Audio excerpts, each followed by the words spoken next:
Your doctor has recommended that you have a hysterectomy. But what does that actually mean?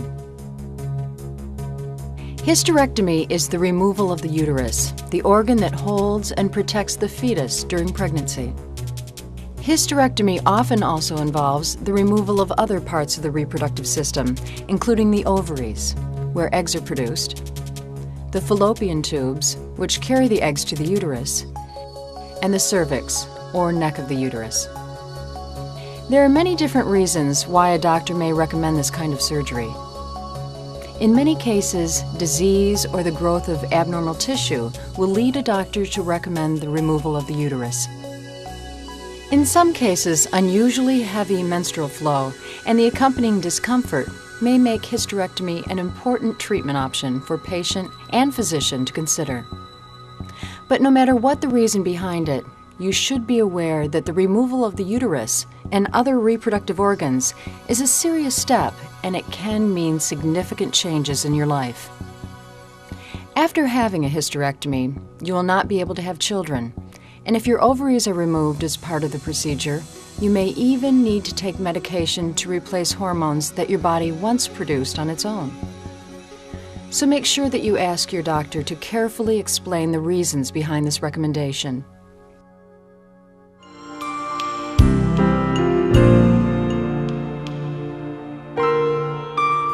In the case of hysterectomy, the alternatives to surgery depend on the nature of your particular medical condition. If surgery is recommended because you are suffering from heavy menstrual flow and extreme cramping, then choosing not to have surgery may only mean that you may continue to feel discomfort. But if removal of the uterus is intended to cure disease or treat abnormal tissue growth, refusing surgery can have serious, even life-threatening consequences. In any case, your doctor has recommended this procedure because he or she believes that in this case, surgery is in your best interest. As you already know, hysterectomy means removal of the uterus, and only the uterus. Many people use the term hysterectomy to refer to removal of the uterus as well as the removal of the ovaries and fallopian tubes. Because of the common confusion of the two procedures, it is very important that you discuss with your doctor exactly which parts of your reproductive system will be removed during surgery. The decision whether or not to remove the ovaries is important because the ovaries produce important sex hormones. Removing them may have an impact on your health and even your state of mind in the future. Many people who have had their ovaries removed find that they need to take hormone replacement medication for many years following surgery.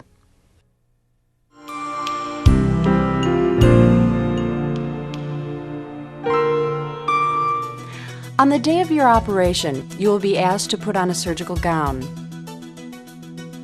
You may receive a sedative by mouth, and an intravenous line may be put in. You will then be transferred to an operating table.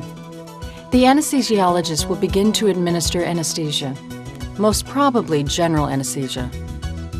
The surgeon will then apply an antiseptic solution to the skin, place a sterile drape around the operative site.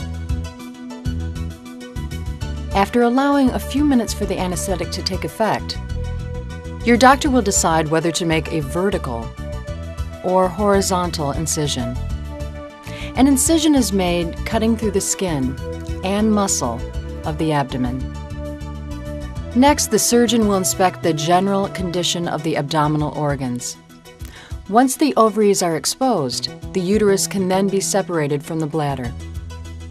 Next, the fallopian tubes are tied off and cut. All arteries and veins connected to the uterus are tied off and cut as well. Now the uterus can be pulled upward. This stretches the vagina, allowing the surgeon to cut the uterus free at the cervix. The surgeon closes the top of the vagina with stitches and provides added support by attaching the ligaments that once held the uterus in place. The incision is then closed and a drainage tube may be left inserted at the site. Finally, a sterile bandage is applied.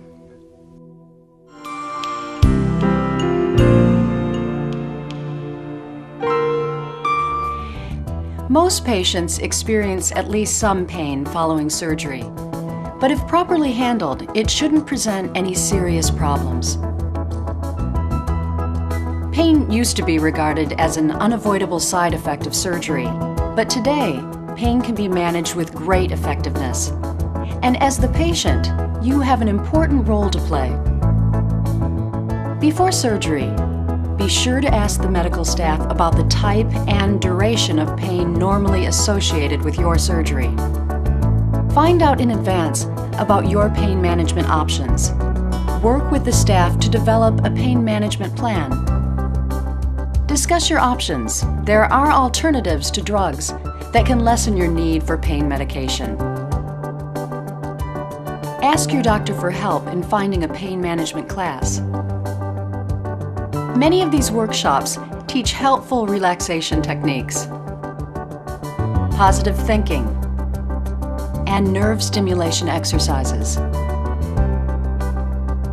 Following surgery, make sure to let your nurse know right away how you're feeling and whether or not you are in any pain. Be specific and help them to measure your discomfort. If you're having trouble expressing yourself, try to rank what you're feeling on a scale from 1 to 10.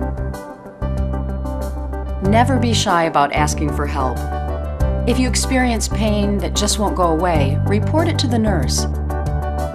Pain is an important indicator that helps you and your medical staff understand your body's healing process.